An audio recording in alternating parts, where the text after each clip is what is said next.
Hello guys, അപ്പോൾ നമ്മൾ Flipkart unboxing വീഡിയോട്ടാണ് എത്തിയിരിക്കുന്നത്. അപ്പോൾ എൻ്റെ കയ്യിലുള്ള ഈ ബോക്സിൽ എന്താ ഉള്ളത് നിങ്ങൾക്ക് അറിയണ്ടേ? നമുക്ക് ഒന്നിച്ചെന്നെ തുറന്ന് നോക്കാനകത്ത് എന്താ ഉള്ളതെന്ന്. ഒടുക്കത്തെ വെയിലാണല്ലേ, ഈ കൊട്ട വെയിൽ നമ്മൾ പുട്ടിയിലിട്ടിട്ട് പോയാലോ അത് ഒലിച്ചെൻ്റെ പാട് നോക്കി പോകും. എന്തായാലും ഇതിൽ അറിഞ്ഞ കുറച്ച് ടേപ്പൊക്കെ ഒടിച്ചേക്കാണ്, നമുക്ക് അതിൽ ഇളക്കി നോക്കാനകത്ത് എന്താ ഉള്ളതെന്ന്. നമ്മൾ എന്തൊക്കെ സ്കിപ്പ് ചെയ്താലും സ്കിപ്പ് ചെയ്യാൻ പാടില്ലാത്ത ഒരു സാധനമാണല്ലേ സൺസ്ക്രീൻ എന്ന് പറയുന്നത്. അപ്പോൾ നിങ്ങൾക്ക് ഏകദേശം ഒരു ഊഹം കിട്ടിക്കാണല്ലോ ഈ ബോക്സിനകത്ത് എന്താ ഉള്ളതെന്ന്. അതൊരു സൺസ്ക്രീൻ ആണുള്ളത്. ഞാൻ നേരത്തെ യൂസ് ചെയ്തിട്ടുണ്ട് സൺസ്ക്രീൻ തന്നെയാണ്. ഡോട്ട് ആൻഡ് കീൻ്റെ വിറ്റമിൻ സി 15 PA+++ ഉള്ള സൺസ്ക്രീനാണ്. അപ്പോൾ ഞാൻ നേരത്തെ യൂസ് ചെയ്തുകൊണ്ട് ഇതിൻ്റെ പിഴിഞ്ഞ് എൻ്റെ ആത്മാവ് വരെ എടുത്തിട്ടുണ്ട്. എങ്ങനെ എടുക്കാണ്ടിരിക്കുക, അതുകൊടുത്തെ വെയിലല്ലേ, നമ്മൾ ടാൻ അടിച്ചില്ലാണ്ടാവും സൺസ്ക്രീൻ ഇട്ടില്ലെങ്കിൽ.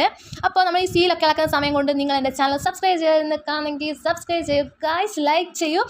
അപ്പോൾ ഈ ഒരു സൺസ്ക്രീനെ കുറിച്ച് പറയുകയാണെങ്കിൽ ഇതൊക്കെ അബ്സോർബിംഗ് ആണ്, വാട്ടർ ലൈറ്റ് സൺസ്ക്രീൻ ആണ്. പിന്നെ എല്ലാ സ്കിൻ ടൈപ്പിനും ഒരുപോലെ യൂസ് ചെയ്യാൻ പറ്റുന്ന ഒരു സൺസ്ക്രീൻ ആണ്. പിന്നെ നിങ്ങൾക്ക് കണ്ടാൽ തന്നെ മനസ്സിലാവും, ക്വാണ്ടിറ്റി വൈസ് നോക്കുകയാണെങ്കിൽ എൻ്റെ കൈൻ്റെ അത്രയും പോലും ഉണ്ടായിരുന്നില്ല. പിന്നെ എന്ത് കിട്ടിയാലും മണത്ത് നോക്കുക എന്നുള്ളതാണ് നമ്മുടെ ഒരു രീതി. മണത്ത് നോക്കിയും പ്രത്യേകിച്ച് മണമൊന്നും കാര്യങ്ങളൊന്നും ഇല്ല, ഫ്രാഗ്രൻസ് ഫ്രീ ആയിരുന്നു. പിന്നെ അതിൽ നമ്മൾ കുറച്ചെടുത്ത് തേച്ച് നോക്കിയപ്പോൾ വൈറ്റ് കാസ്റ്റോ കാര്യങ്ങളോ ഒന്നും ഉണ്ടായിരുന്നില്ല, നല്ലൊരു ഗ്ലോ ഒക്കെ തരുന്നുണ്ടായിരുന്നു. അപ്പോൾ നമ്മുടെ ഇന്നത്തെ വീഡിയോ ഇത്രയേ ഉള്ളൂ. ഓക്കെ, ബൈ, ടാറ്റ. നമുക്കിനി അടുത്ത വീഡിയോ